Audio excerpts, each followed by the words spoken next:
Persona, a história viva da comunicação de Ribeirão Preto. Seja bem-vindo ao programa Persona. Você nos acompanha pelo aplicativo da Rádio Unaerp, através da nossa live no Facebook da Rádio Unaerp e também no Instagram do curso de jornalismo da Unaerp. Eu sou Marina Parada e, juntamente com os meus colegas João Pala, Vinícius Botelho e Pedro Ferro, temos o prazer de receber nosso convidado, Gil Santiago. Um prazer, hein? Estou aqui à disposição de vocês. É o nosso convidado de hoje, Gil maneirem nas perguntas, né? Por favor. Por favor. O nosso convidado de hoje, Gil Santiago, vamos para uma breve apresentação dele, que é coordenador do curso de graduação em jornalismo da Unaerp desde fevereiro de 2015, mas é professor desde 1989. É graduado em Comunicação Social e Jornalismo aqui pela Unaerp desde 1982 e também já foi radialista nas rádios Clube FM, Difusor FM, Diário FM, foi diretor na área artística e jornalística da Rádio Diário, Difusor FM e Rádio Regional, coordenador de programação nas rádios Cultura Eldorado de Ribeirão Preto, que funcionava aqui dentro da Unaerp, e coordenador, é claro, da Web Rádio Unaerp, nessa que nós estamos participando nesse momento com o programa Persona. Ele é editor de 2 livros, PRA7, a primeira rádio do interior do Brasil, em parceria com o jornalista André Luiz Rezende, e também é coautor do livro A Mimeses na Propaganda, com o jornalista João de Assis Soares. Professor João de Assis Soares, meu grande amigo. Aliás, eu tive o grato prazer de recebê-lo hoje aqui, e eu não sabia desse livro. Eu achei, e nós conversamos pelo WhatsApp, e ele falou, olha, eu vou editar aqui. Esse é um trabalho que nós fizemos na pós-graduação da Unesp em Bauru, no mestrado. E ele me falou, olha, você autoriza a gente publicar aquele nosso trabalho num livro? Eu falei, claro, né, por favor, publica. Eu imaginei que seria um capítulo do livro. E eis que hoje, para minha satisfação, o João traz o livro A Mimeses na Propaganda, né? E eu como coautor, ele coautor aqui, um trabalho que nós fizemos em conjunto. Me deixou muito feliz, né? E é uma satisfação sempre que a gente tem um trabalho publicado, né? E principalmente quando ele vem assim de surpresa. Sim. Não é? Eu quero mais agradecer ao professor João de Assis Soares, de coração mesmo, e vamos divulgar. Ele vai fazer a distribuição dos livros. Pessoal, comprem o livro depois, por favor. Viu? Esse livro que a gente acabou de descobrir, né? De última hora.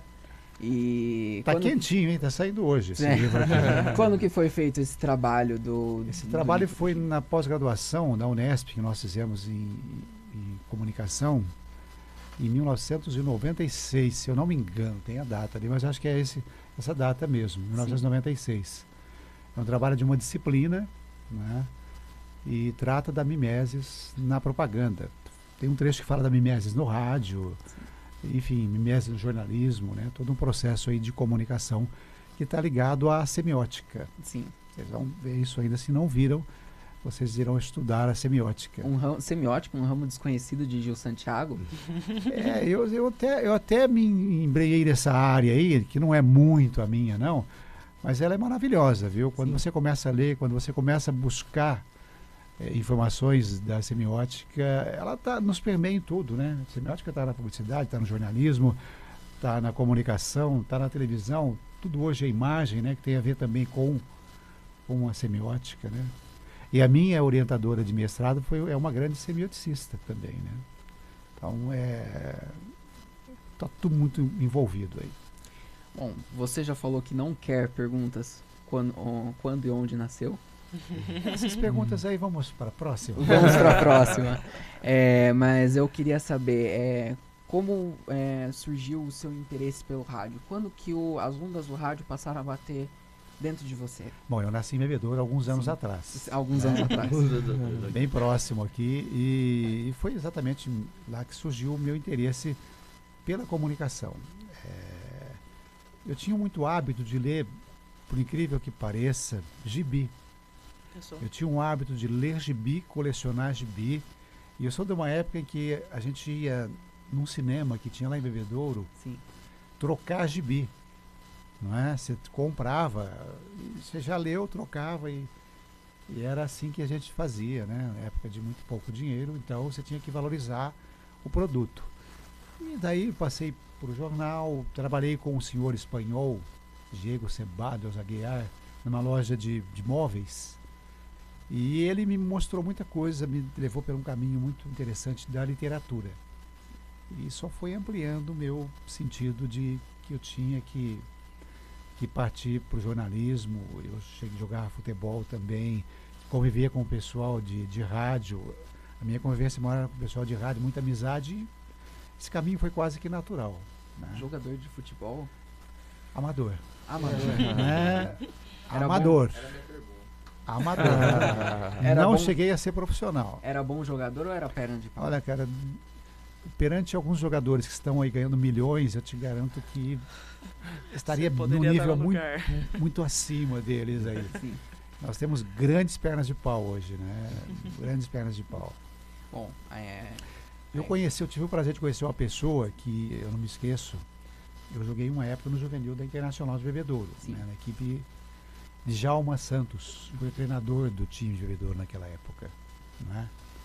E Djalma Santos era uma coisa assim fora do sério. A forma como o Djalma Santos, com a idade que ele estava, de até com 50 e poucos anos, 60 não me recordo, batia na bola, olha, tem pouca gente hoje que bate. Eu me lembro dele ensinando o pessoal a bater escanteio. sim. Então a bola fazia a curva assim e ia quase que na cabeça dos atacantes ali, né? Os que eram bons aproveitavam, né? Então foi uma fase interessante minha. Não durou muito, mas foi boa. Não durou muito, mas chegou na área da comunicação. E lá em Bebedouro você já começou na parte da comunicação? Eu comecei em Bebedouro fazendo alguns artigos de jornal, alguns freelas, vamos dizer, que seriam hoje. No rádio mesmo, a minha grande oportunidade foi em Sertãozinho, Sim. na Rádio Educação e Cultura. Né? E de lá eu vim para Ribeirão Preto, convite do Paulo Biri Cortez, né? Do Paulo Pisani, que era o diretor do Sistema Clube, e do Paulinho Boa Pessoa, né? O Paulinho é de Bebedouro também. O Paulinho é um dos grandes comunicadores do rádio brasileiro, em São Paulo hoje. E o Paulinho estava numa fase em que ele dividia a atenção entre o FM e o AM. Ele fazia FM à tarde e fazia AM no período da manhã. E chegou um ponto em que ele falou, olha, não dá para aguentar as duas coisas, né? E como nós íamos juntos para o Bebedouro no final de semana, tudo, a família dele é de lá também. Sim. E o Billy era técnico da Rádio Educação e Cultura, tinha uma convivência com o Paulo, com a diretoria da emissora, foi onde eu acabei me encaixando e meu perfil de comunicação era muito próximo do Paulinho. Eu acabei substituindo ele à tarde na Clube FM. E ele paulinho só no AM. E ficou bem, tanto é que foi no AM que ele construiu uma carreira assim, nacional, foi para a Rádio Record em São Paulo. Paulinho passou nas principais emissoras de São Paulo. Né? Então é um dos grandes nomes aí do rádio brasileiro. Até hoje é um dos medalhões aí do rádio brasileiro. E é muito legal pelo seguinte, na época o Paulinho fazia circo e ganhava uma grana por fora. Né? Tinha aquela lance de você reunir alguns artistas e fazer um show em circos aqui na região. Sim. E era muito legal.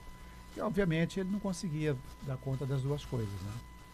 E eu fui para Clube FM fazer um horário das 3 da tarde até as 7. E de manhã eu fazia noticiário na época era a Cidade, né? Que hoje é a Melody.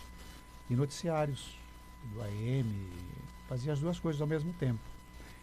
E fazia jornalismo à noite ainda. Quer dizer, eu tinha um turno triplo, né? De manhã, à tarde e noite. Não parava. Não parava. Né? Gil, e você estava comentando que você é natural de Jabuticabal, né? Bebedouro. Bebedouro, desculpa. E quando foi que você veio para Ribeirão? Eu vim para Ribeirão em 1982. 82. É uma época muito boa aí. Foi o último ano do Palácio do Rádio, né? Ali na Francisco Junqueira. Junqueira, com a Cerqueira, né? César, né? Foi o último ano que a Clube ficou ali, porque depois ela foi para 9 de Julho, que na época era o principal corredor de Ribeirão Preto. Era a principal avenida de Ribeirão Preto. As coisas aconteceram no 9 de Julho.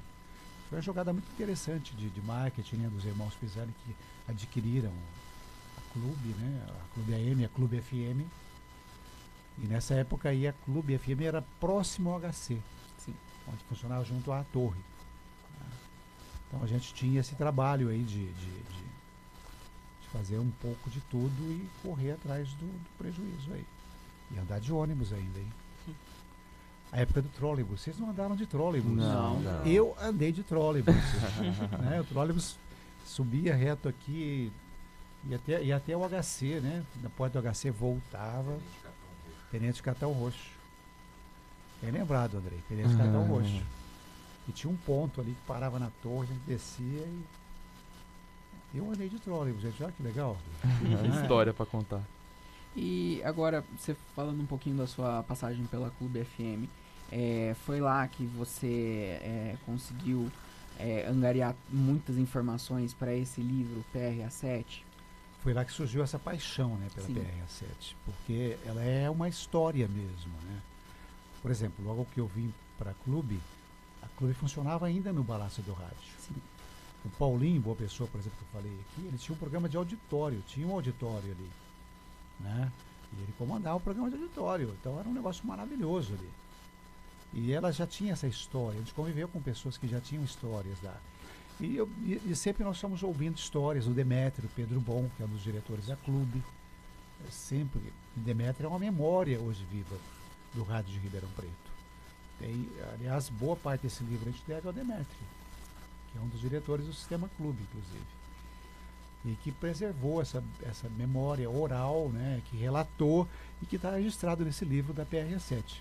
Então, essa convivência minha com essas pessoas, com radialistas mais velhos, eu convivi com o Magrini, Antônio Magrini, né, que também fez parte da fase antiga do rádio, com grandes locutores esportivos, um pessoal antigo de rádio que fazia o AM, e redatores, enfim. Então, obviamente, você vai buscando essa história, você vai buscando essa informação, né? E aqui na UNAERP eu orientei alguns trabalhos de rádio, quando eu comecei a ministrar aula aqui no curso. Na época eram monografias, né? Hoje nós temos o TCC no curso de jornalismo, na época Sim. era só monografia. E eu orientei alguns trabalhos na área de rádio. E vários deles passaram pela PRA7. E você vai juntando material. O André Rezende, que é o parceiro meu no livro, nós somos coautores do livro, a monografia dele foi sobre PRA7 também. Então a gente vai reunindo material, você vai ouvindo história, você vai conhecendo a história, você vai se apaixonando cada vez mais. E a história da PRA7, do Sistema Clube, é uma história maravilhosa, não tenha dúvida nenhuma. É uma história, eu digo assim, é a história do rádio do Brasil. Sim. Não é só a história do rádio de Ribeirão Preto, né? Porque o Palácio do Rádio, por exemplo, é um exemplo de estrutura de rádio que o Brasil tem poucas para narrar, né? E Ficou muito as empolgado. pessoas que passaram por ali, enfim, é tudo é memória, né? A gente teve eu acho assim, um lado muito positivo deste livro, é que ele registra a memória de uma época do rádio de Ribeirão Preto que infelizmente hoje não está sendo preservada. Muito material que tem aí nós conseguimos direto das pessoas que são história viva do rádio, não é? Infelizmente em Ribeirão Preto você não tem um museu de imagem do som como tem em São Paulo que preserve essa história, né? Essa história ela está aí. Alguém disse aqui num programa que nós fizemos que está num quartinho, né, lá no Morro do São Bento fechado. Sim. Que é um absurdo, né? De você tratar a memória. É uma cidade que não preserva a sua memória. E ali não, ali nós temos essa memória preservada, embora em fotografia e em textos, mas ela está preservada, né? De pessoas, de equipamentos, de passagens importantes da radiodifusão, não só de Ribeirão, mas do Brasil. E agora com persona, na verdade. Porque a gente está também fazendo esse trabalho junto com você para tentar também reproduzir, registrar um pouco dessa história da comunicação de Ribeirão, de São Paulo e do país todo, com diversos comunicadores aqui de Ribeirão Preto. E eu agradeço vocês, porque é um projeto, né, que nós encampamos em conjunto, é um projeto nosso, e que de fato está registrando a história das pessoas que fizeram e que fazem a comunicação em Ribeirão Preto que vai servir de referência para novos alunos, que vocês irão concluir o curso daqui a alguns anos, chegarão outros alunos, ou seja, é uma memória viva mesmo que vai ficar aqui, não é? E vocês veem a satisfação das pessoas que vêm contar aqui, né? O prazer que elas sentem de serem lembradas, não é? De serem assim, conduzidas a um momento que é delas. São pessoas que detêm fatos históricos e que eu acredito que se não fôssemos nós aqui, hoje ninguém está fazendo isso em Ribeirão Preto. Sim. Né? E esse eu acho que é um papel também do jornalista, que é registrar a história, que é contar essa história. Né? Eu acho que é um papel fundamental do jornalista. O jornalista é um contador de história. Não só contar as histórias dos outros, mas também as próprias histórias. Sim, Com sim. certeza. Né? De identificar onde estão essas histórias, né? Montar a pauta como vocês fazem, montar essa pauta, convidar a pessoa, trazer a pessoa até aqui, né? E dar liberdade para que ela traga fatos novos, volte ao passado, avance para o presente, enfim, né? Deixar a pessoa bem à vontade aqui. Esse é o propósito do Persona mesmo. Né? Bacana. Ju, uma pergunta que tá mais por uma curiosidade, né? Como que surgiu o seu apelido? Puxa vida, rapaz, não podia fazer pergunta difícil. Ah, Aí ele mais faz facinho. essa aí. Usou a linha. Essa é fácil, vai. Bom, essa eu vou responder. É que quando eu vim para Ribeirão Preto, já havia no rádio de Ribeirão um outro Geraldo, que era o Gera, né? O Geraldo, né? Marcão. Sim. O nome dele é Geraldo Marcão. E ele trabalhava na Diário. Então você imagina dois Geraldo no rádio brigando pela audiência, porque Clube e Diário brigavam pela audiência. Não ia dar certo, né? Aí muda o nome de quem? Do Gil. De quem chega por último, né? Aquele que chega muda, e aí não me perguntem por que de Gil, mas eu era fã de Gil também, muito. Né? E a Clube naquela época tocava muito MPB. Era uma rádio que tocava de tudo que você pudesse imaginar. MPB, menos sertanejo. Né? Nessa época as emissoras, a gente fala tudo, pensa tudo. Nessa época as emissoras não tinham esse perfil de tocar sertanejo ainda, o FM. O sertanejo ainda era restrito ao rádio AM. Sim. E de madrugada, né? Os programas de madrugada, final de tarde, como tem alguns até hoje. Então eu tocava um pouco de tudo. Eu tocava pop internacional, tocava rock, tocava MPB, tocava música popular. Por exemplo, vamos ver um exemplo, Biafra, né? Cantores populares, né? Sambistas populares também. E aí ficou Gil Santiago, e ficou, né? E você já estava na Clube, você ainda estava na Clube, né, na época dessa virada de programação deles? Como que foi sentido assim? Não necessariamente, porque quando começou uma virada de programação no rádio de Ribeirão, na verdade, eu fui para a difusora. Nós fomos para a difusora, eu, o Magu. Aliás, quero trazer o Magu para ter um papo algum dia desse. Encontrei com ele numa feira de vinil. Já até fiz o convite para ele. Falei, Magu, você vai contar nossas histórias lá qualquer dia. A difusora, na época, ela existia, mas existia sem uma programação de comunicação. Eu tocava música, né? Tinha uma programação assim, incipiente do rádio. O grupo tinha duas emissoras, que era a regional e a difusora. A difusora tocava um pouco de tudo, mas sem ter essa comunicação que ela tem jovem. Ela não tinha o perfil jovem. E a regional tocava MPB, só MPB. E eu já gravava no grupo regional, gravava comercial. A gente gravava spots, enfim, para o pessoal lá, chamadas. E surgiu o convite, eu acabei aceitando, né? Eu fui, e o Magu foi também fazer a programação. E o José Adolfo Bianco Molina, é falecido, tem um nome da avenida hoje, né? Que foi o grande artífice da difusora. Ele ouvia muito rádio de São Paulo e falou, nós vamos fazer uma rádio nesse formato aqui. Vocês vão vir para cá para fazer isso aqui. E a gente foi. E encaramos o desafio. E pegou. A gente fez uma rádio muito em cima da Transamérica. Na época, era a principal emissora pop que existia. Então, nós ouvíamos muito Transamérica. Né? Ouvimos pessoas aqui na região, trouxemos locutores da região de Ribeirão Preto. Meninos que estavam em Franca, começando no rádio. outro em Pontal, e montamos uma puta de uma equipe na época. E a difusora com a gente chegou foi a primeira vez que uma outra rádio que não a Clube chegou em primeiro lugar em Ribeirão Preto. Sim. Né? E com uma programação muito musical, muito pop. Né? Tinha um slogan que era chega de blá blá blá. Porque na época os locutores falavam muito, né? Todo mundo falava muito e tal. Então vamos fazer uma rádio musical mesmo, e muito pop, só playlist, né? Só coisas boas, nada de mais ou menos não entrava na rádio. E virou, né? Teve uma campanha com camiseta, com colante, adesivo, e ficou muito legal. E ela atingiu o primeiro lugar aí.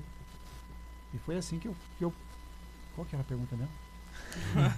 A pergunta era da virada na programação de Ribeirão. E aí, e foi aí que virou a programação. Sim. Porque nessa esteira da difusora, começou a haver uma segmentação mais definida. Sim. Por exemplo, a Conquista já estava com sertanejo. Então já era uma pré-segmentação. Rádio segmentada é aquele focado em nichos específicos, né? Sim. Em públicos específicos. E o que aconteceu depois com o sucesso da difusora. Da Conquista, Da Conquista. sertaneja? A regional deixou de ter programação de música MPB e passou também a ser sertaneja. Porque o sertanejo vendia fácil. Sim. Era fácil, era difícil você comercializar uma rádio MPB, mas era muito fácil você comercializar uma rádio sertaneja, porque o público é popular. MPB é um público mais segmentado, você não tinha audiência quantitativa. Não é? Até hoje, a cabeça de muitos empresários, comerciantes, é que você tem que ter quantidade de audiência, não qualidade. Né? E a virada da regional de MPB para sertanejo foi muito em função do departamento comercial que precisava vender a emissora. Sim. E de fato vendeu por um bom período. A propósito, a regional hoje é a CBN. Sim. É 90,5, era a frequência da regional, que hoje depois foi vendida, né? Com o falecimento do senhor João Molina, as emissoras foram passando de donos, né? As emissoras que formavam o grupo dele de rádio. E hoje é a frequência 90,5, que é a CBN Ribeirão Preto. Sim. E essa virada na segmentação, ela foi gradual? Ela foi, assim, radical? De uma noite Ela pra noite? foi mais ou menos, porque não durou muito tempo, né? Sim. Não foi muito tempo. O pessoal foi... Porque o que acontece quando o rádio muda? É uma necessidade de mercado. O rádio Sim. comercial precisa vender espaço, ele precisa obter recursos para ele se manter. E se não vende, você tem que fazer alguma coisa. Não é? A própria Clube, com o tempo, ela vem passando por transformações. Aliás, um grande segredo de uma emissora como a Clube é ela se reinventar sempre. O rádio não pode parar no tempo. O rádio que parou no tempo, ele morre. Não é? Sim. Nós temos exemplos de rádios AMs em Ribeirão Preto que pararam no tempo e você vê que não avança. Né? A Clube, se você ver, vou dar um exemplo aqui. Na minha época de Clube, não tocava sertanejo. Você não podia mandar abraço para ninguém. Não é? Hoje o perfil mudou. Hoje você toca um pouco de tudo, ela está mais popular. E esse popular já veio uma comunicação também mais popular. Que você manda abraço, que você oferece música, você coloca a pessoa no ar. Então isso já é uma outra virada, já é um outro momento do rádio. Né? E junto com esse momento da Clube também veio a CBN, que é só notícia. Então você vai criando nichos, você vai trabalhando de acordo com uma expectativa de você construir um público e que esse público dê o suporte para você vender esse produto no mercado, oferindo lucro para você manter a emissora, manter o pessoal e ao mesmo tempo se manter atualizada, né? Porque equipamentos de rádio custam caro, né? Sim. Manutenção da emissora não é barato. Então você tem essa sobrevivência da rádio atrelada a mercado, atrelada a um anunciante, rádio comercial, obviamente, né? Porque a rádio educativa, nós temos a USP aqui, a educativa somos nós quem mantemos. Nós que pagamos impostos, somos nós quem mantemos essa emissora. O dinheiro vem do governo do estado para manutenção dessa emissora. Né? Beleza. E até hoje o rádio está evoluindo, ele vai mudando. Logo, logo você vai perceber que algumas emissoras vão mexer, não é? Há uma tendência muito de jornalismo no rádio hoje. O rádio americano hoje é muito de jornalismo. que teve aqui que falou sobre isso, de personalidades e jornalismo, foi o Cabela, Sim. não é? E falou desse perfil de novo rádio que está surgindo aí, que já vem batendo forte, trabalhando vários esportes, né? É o rádio se reinventando, ainda mais agora com a internet, né? Com acesso às mídias digitais. Você vê, por exemplo, a Jovem Pan hoje, né? Qual que é o slogan da Pan hoje? O rádio que virou TV. O rádio que virou TV, né? Então já é um outro momento do rádio. O rádio ele é cíclico e ele tem que evoluir. Se ele parar, meu amigo, você esquece. Depois, para você voltar a reerguer essa emissora, fazer com que ele tenha novamente uma audiência, aí vai ser muito complicado. Tem que investir muito dinheiro, mexer com o pessoal. É um negócio bem complicado mesmo.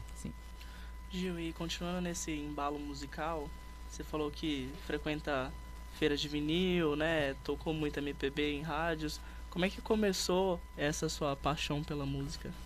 Olha, eu vou te falar, cara. Hoje o meu hobby, assim, eu tenho 2 hobbies que são assim bem caminham paralelos. De vez em quando um ultrapassa o outro e tal. Que é o quê? Que é cinema, que é filmes, né? Cinema bom, de qualidade. Até que eu compro ainda DVD, você acredita? Mas DVDs bons, né?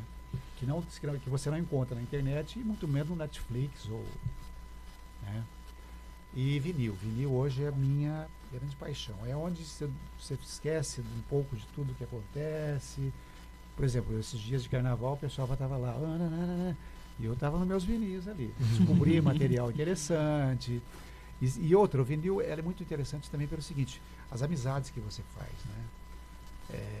É um pessoal diferente, é um pessoal que está assim, num nível não de posse, mas de trocas de informações, a gente troca muito material, né? Então, e estou muito numa vibe de MPB mesmo. Né? Uhum. Eu estou tentando fechar, por exemplo, uma coletânea, os discos de Clara Nunes. Eu ouvi muito Clara Nunes esses dias aí, é um negócio maravilhoso. Maravilhoso. Apaixonou. Não, quem não conhece deveria conhecer, porque é outro ponto, né? Eu ouvi muito Toquinho e Vinícius de Moraes. Né? Assim, coisas que... E não deixa o rock, não. Tem bastante material de rock também, de rock and roll. E andei descobrindo algumas raridades aí.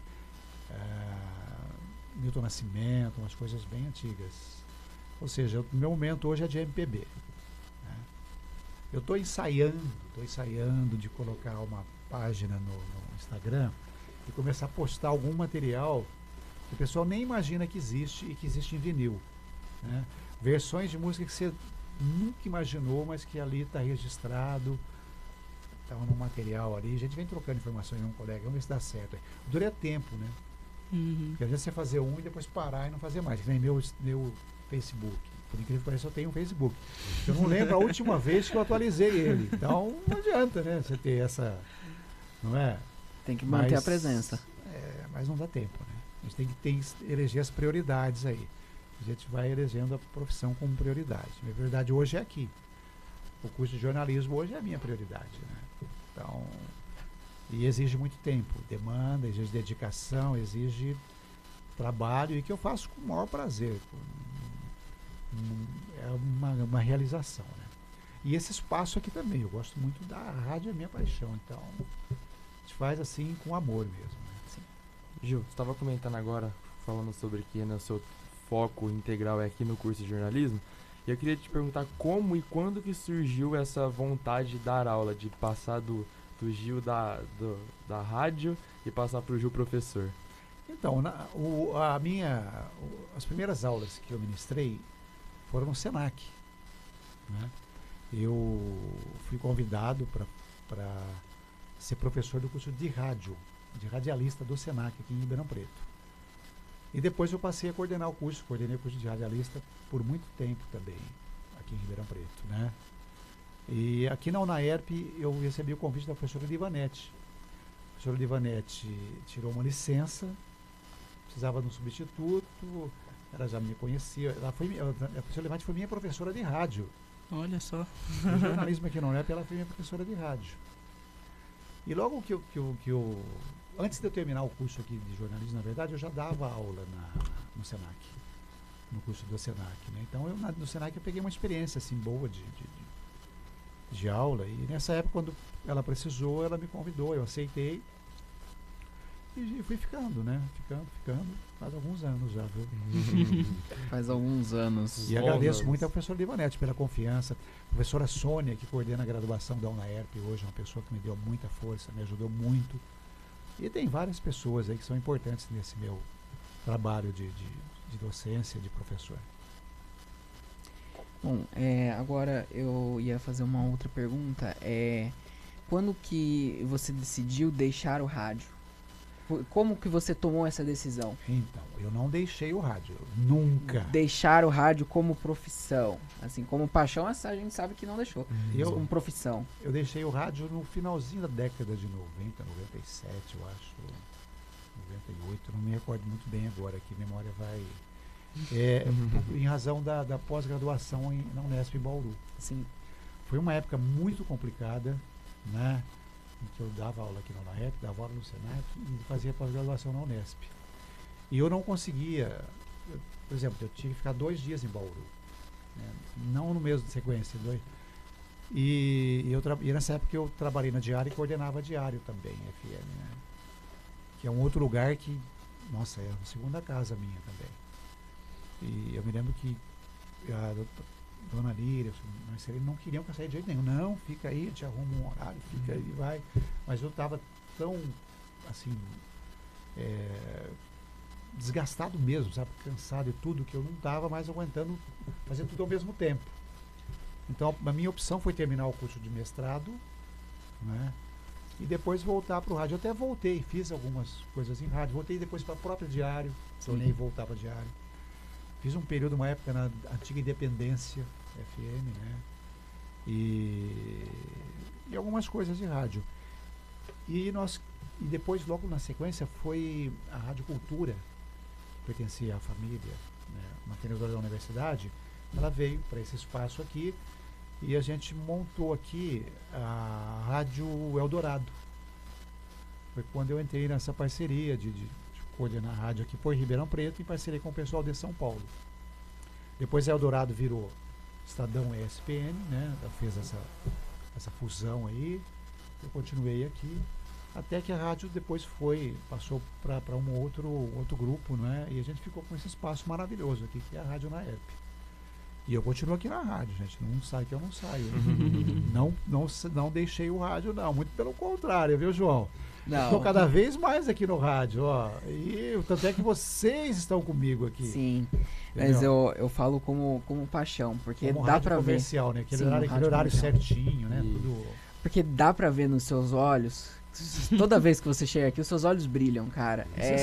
Impressionante. Você sabe que antes de eu deixar o rádio, eu fiquei um tempo ainda fazendo gravação comercial. Sim. Eu gravei muito tempo na Dexon, né? Que é um dos primeiros estúdios também de gravação de áudio do Brasil, onde passaram grandes locutores, né? Aliás, os principais locutores da região de Ribeirão passaram na Dexon. E eu gravei muito tempo na Dexon também. E foi um lugar que eu senti muito em ter que deixar também. Porque gravação comercial é assim. A agência liga, a Dexon grava muito para fora de Ribeirão Preto, o país inteiro. Então, chegou o texto, a pessoa liga, você tem que estar lá e gravar. Né? E nem sempre isso acontecia também. Às vezes eu estava com uma aula que as coisas vão passando e você vai. Chega um momento também que você fala, olha, não posso assumir mais compromisso. Mas eu fiquei durante um bom tempo fazendo locução com a Dexon. E tenho colegas até hoje lá, tenho uma grande amizade com o Ricardo, com o Eduardo, que são os irmãos que comandam a Dexon. Né? É um super estúdio profissional de gravação de jingle, de spot, de audiovisual. E depois que eu fui dedicar muito mais à área acadêmica, que é hoje a minha dedicação, né? Sim, principal. E como que foi coordenar esse projeto da Eldorado aqui na UNAERP?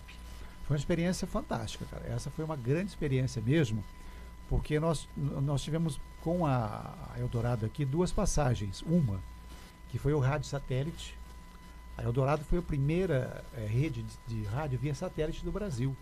E a primeira a trabalhar com IP dedicado. Sim. Né?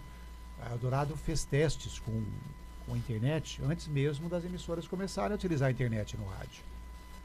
E E o que chama hoje de multiplataforma, né? Muita gente gaba, nós somos pioneiros da multiplataforma. O Estadão foi o pioneiro da multiplataforma. Né? O Estadão, na época, eles criaram uma estrutura chamada Mesão. E no Mesão ficava o Jornal da Tarde, Rádio Eldorado, as filiadas todas e a Estadão SPN. E o Jornal Estadão, obviamente, que é a mãe de todo o grupo. Sim. E ali você reunia todos os conteúdos de todas as redes, você compartilhava tudo. E os repórteres do Estadão começaram a fazer rádio também. E nós fazíamos rádio daqui, o que acontecia aqui em Ribeirão para São Paulo também. Né? E para todas as mídias, porque já começou a ter a internet aí também. Então foi uma experiência única, né? de início mesmo do multiplataforma, que hoje nós vemos aí, nós temos esse trabalho nosso aqui é multiplataforma. Né? Que várias emissoras, depois da Eldorado, sim, que a Jovem Pan começou a fazer esse trabalho. Né? A Eldorado tinha grandes engenheiros, o pessoal muito competente, cara, que pensava muito à frente. Pergunta fácil. No começo de 2015 você assumiu a coordenação aqui do curso. E como é que foi para você assumir a coordenação aqui? Então, primeiro foi uma surpresa, porque eu nunca me imaginava como coordenador de curso, né? Mas foi assim, foi uma satisfação e uma missão, né? Eu entendi como uma missão de trabalhar pelo curso, de ter todos os colegas que são professores. O curso, nós somos um colegiado, ninguém coordena curso sozinho, né? Toda uma estrutura que tem da universidade, começa desde a reitoria, passa pelas coordenações de graduação, de pesquisa, todos os assistentes de ensino, tem o Andrei aqui, tem os meninos lá embaixo, tem todos os professores nossos, tem vocês, que são os alunos. Então, a coordenação envolve todo esse grupo de pessoas, né? E é um trabalho coletivo. Mas para mim foi assim, eu acho que um reconhecimento pelo trabalho que eu já vinha fazendo aqui também, uma confiança muito expressiva, né? Por parte, inclusive, da professora Sônia, que coordena a graduação da universidade. Uma confiança mesmo, né? De colocar em minhas mãos. E para mim foi uma grande satisfação, porque eu sou apaixonado por esse curso, né? É uma meta minha, é o curso, né? A gente vem trabalhando isso há muito tempo. A gente vem construindo esse curso há muito tempo, em várias mãos, né? As pessoas que passaram por aqui, passaram grandes jornalistas. Nós formamos grandes jornalistas aqui também, né? O apoio que a gente tem na universidade. Nós temos uma estrutura aqui que pouquíssimas universidades de comunicação no país têm. Você pode contar nos dedos quem tem um laboratório de editoração eletrônica com Apple, né? Com sistema de Apple, de Macintoshes, né? Aqui nós temos não só estúdio, mas temos a rádio, a TV, o estúdio de televisão. Então, é um orgulho mesmo de trabalhar nessa área aqui, de servir a universidade nessa. Então, eu estou coordenador, né? E agradeço a confiança, só tenho muito que agradecer mesmo a confiança de todos mesmo, né? Gil, e como é que foi para você ser homenageado em 2017 pela Câmara Municipal de Ribeirão Preto? Isso foi legal, cara. Isso foi um reconhecimento, porque além do trabalho que a gente faz algumas coisas fora, né? E eu acho que isso aí tem muito a ver com o trabalho que eu faço aqui, com o jornal de bairro que a gente faz, com as campanhas voluntárias que a gente desenvolve na região. E foi uma lembrança muito grata do vereador, doutor, fugiu o nome aqui agora, mas é ele mesmo, né? E foi uma lembrança, foi uma homenagem às principais. Todo ano a Câmara faz isso, né? Escolhe comunicadores, né?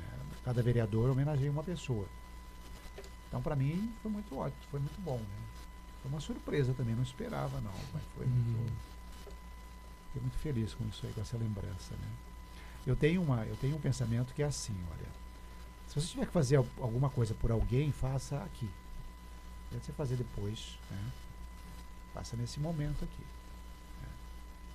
Então, eu acho que foi um momento lá e para mim foi ótimo. Acabou? Não. Não, ainda não acabou. não. Bom, eu queria agora perguntar com relação ao Jornal da Região Sudeste, uma paixão sua também, jornal de bairro. Como que surgiu essa paixão? Como que surgiu essa ideia de criar o jornal? Então, antes do Jornal da Região Sudeste, nós já tínhamos uma experiência com outro jornal, que começou com O Povo, Os Jardins, depois, né, Jornal dos Jardins, porque eu morava na época no Jardim Paulista, e nós fazíamos jornal ali, no Jardim Paulista. E depois que a gente mudou a minha esposa era bancária, né, não é mais hoje, porque ela cuida do jornal, da área comercial do jornal, e cuida praticamente sozinha do jornal também. Sim. Nós mudamos na época pro conjunto dos bancários, que é o Roberto Benedetti. E nós resolvemos fazer o que nós fazíamos ali no Jardim Paulista, naquela região,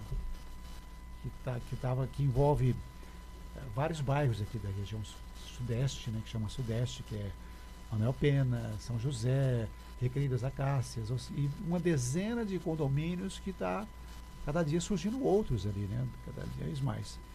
E a gente sentiu que existia espaço para esse veículo e resolvemos montar o jornal. E está até hoje lá o jornal, né? Está passando por uma reformulação agora. A gente deve voltar com ele agora no mês que vem. Uma reformulação completa mesmo, uma roupagem nova, um portal novo na internet. Então logo logo vai ter uma nova configuração do jornal. E é legal, porque a gente trabalha muito com voluntariado ali também, né? É um trabalho que envolve muito pessoas. É um veículo pequeno, mas que ele tem os seus objetivos, de atingir aquela comunidade ali. E a gente consegue atingir. O Jornal da Região Sudeste tem um detalhe que assim, é muito interessante, cara. Muito assim, é quase que impagável. Você sabe quando a pessoa não recebe o jornal, ele vai procurar? Sim. Ele descobre que... E fica bravo, fala, pô, peraí, o jornal saiu, ninguém entregou na minha casa, o que aconteceu? O que houve? Né? As pessoas procuram. E a gente costuma deixar em alguns locais, né, o jornal. Padarias e pontos de encontro. Acaba, as pessoas pedem mais porque querem ter acesso. É um veículo de comunicação mesmo.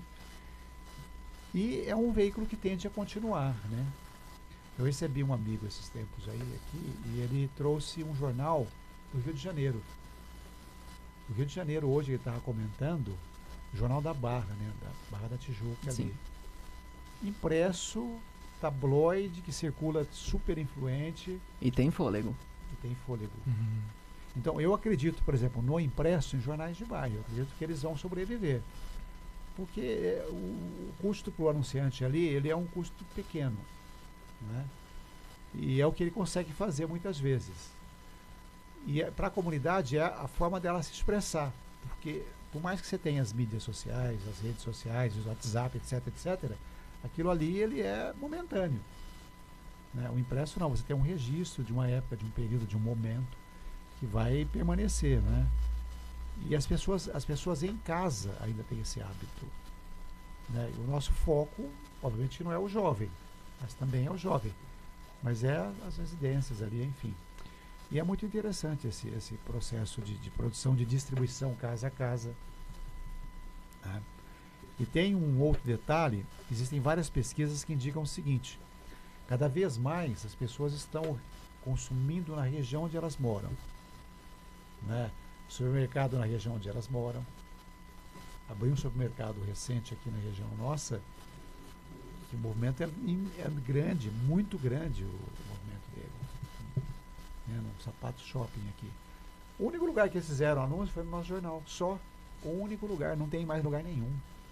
Muito atrelada à questão da facilidade, né? E essa facilidade de estacionar, questão de segurança, de você e de outro, e preço também, né? As pessoas, as lojas pequenas, mesmo de roupa, calçada, etc., vai criando uma raiz ali, as padarias, né? Então vai surgindo, e mesmo escolas. As escolas da região estão absorvendo pessoas que moram próximo. Você não vai pegar um filho seu, por exemplo, e levar lá, atravessar a cidade e levar no ano. A não ser que você trabalhe muito próximo, né? Então isso tudo tem alavancando o jornal e alavanca ao mesmo tempo o comércio também. O serviço, prestadores de serviço. Eu digo assim, o Jornal de Bairro é uma prestação de serviço. Ele é, antes de tudo, uma prestação de serviço. O lucro é pequeno, mas ele circula e faz o seu papel ali, né? Gil, em 2017 você foi representante da sociedade civil no Conselho Municipal de Defesa do Meio Ambiente de Ribeirão Preto. Também foi membro da Câmara Técnica de Educação Ambiental e conselheiro titular da Comissão Especial de Estudos do Plano de Comunicação da CONDEMA. Conta pra gente como foi essa experiência de participar dessa parte ambiental. Essa experiência aí foi um convite das pessoas que à época estavam à frente do meio ambiente, porque nós temos uma briga muito grande com os 2 últimos prefeitos e com esse que está aí particularmente, para a preservação da única área de cerrado que existe aqui na nossa região, né, que fica no Retiro Saudoso, córrego Retiro Saudoso. E ali, pouca gente sabe, mas tem uma nascente ali. É uma área de preservação ambiental. E nós conseguimos, junto aos profissionais da Secretaria do Meio Ambiente, um projeto de um parque linear ali. Um parque linear sem custo, com custo zero para a Prefeitura. Porque o custo dessa construção desse parque são as empresas, as incorporadoras que construíram ali e que derrubaram matas de cerrado, e que tinham que um acordo com o Ministério Público para recompor essas áreas. Então elas investiram ali e continuam investindo ali. E dessa briga aí que a gente acabou comprando mesmo, literalmente, não para nós, mas para o futuro, para as pessoas que vão, a gente vai passar, as pessoas vão ficar aí e vão ficar com uma área verde preservada, uma área que vai ter pista de caminhada, ciclovia, um lugar maravilhoso, né, essa área ali. Em razão dessa briga, desse trabalho que a gente realizou com a Associação de Moradores do Jardim Roberto Benedetti, eu sou voluntário da Associação de Moradores, nós somos um grupo de voluntários ali. A ida para o Conselho do CONDEMA foi em razão dessa luta aí pela preservação do meio ambiente, né? Pela preservação desse espaço, que é um espaço muito bonito, é um espaço único que tem na região.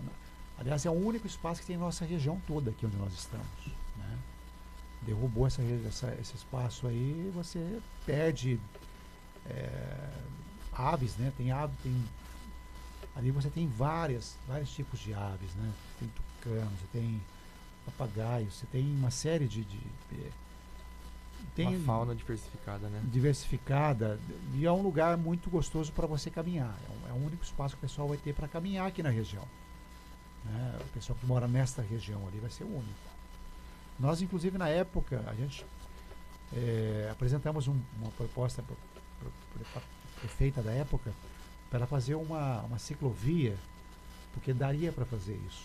Você pegar lá na ponta da Anhanguera, lá em cima da Anhanguera, você ia praticamente até a 9 de julho com uma ciclovia. Que você passava pelo meio da avenida ali, a custo muito baixo, entendeu? Mas tem coisas que a política não acompanha, né? Não deixa acontecer. Não Então, colabora. Quem sabe os próximos que virão aí tem um outro pensamento, né? Tem um propósito de fato de preservar o meio ambiente, não apenas no discurso, né? E quem sabe isso aí possa evoluir. A gente espera que evolua, né? Porque a gente vê o que está acontecendo aí. O meio ambiente não é discurso mais. É uma realidade. Ou você preserva o pouco meio ambiente que está aí, ou você vê tudo o que está acontecendo nessas mudanças climáticas, não é? Ribeirão é uma cidade com pouca áreas verdes, não é? Essa região nossa aqui é muito menos ainda áreas verdes. Pra você ter uma ideia da importância do jornal, nós temos um acervo de fotografia de regiões aqui que eram de cerrado, área fechada de cerrado, que foi desmatado para construir ou comércio ou residência, né? É o último acervo que sobrou. Ninguém mais fez foto disso aí, não existe uma memória sobre essa região aí. Então daqui a um tempo você vai falar, pô, aqui tem um conjunto residencial tal, né? Mas aqui já foi uma mata de cerrado, olha. e já teve fauna, flora, né? Eu acho que é isso. É uma luta que vale a pena como voluntário aí, né? Você dedica um pouquinho do seu tempo, né? E tem um grupo que trabalha com a gente muito legal, um grupo pequeno, mas muito aguerrido, sabe?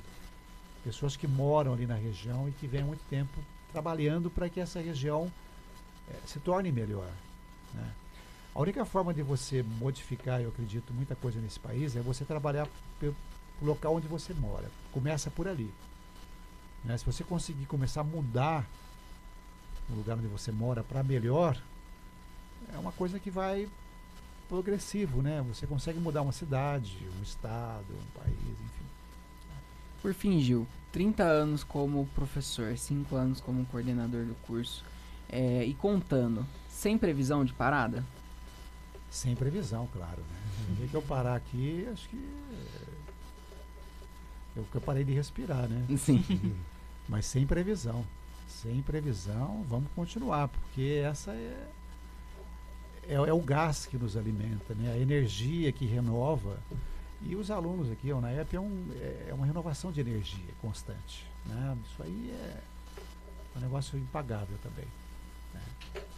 Bom, é isso, chegamos ao fim do programa Persona. Gil Santiago, muito obrigado pela sua presença aqui hoje com a gente. Sou eu que agradeço, poxa vida. Vocês me ouvirem aqui, dedicarem esse tempo aí.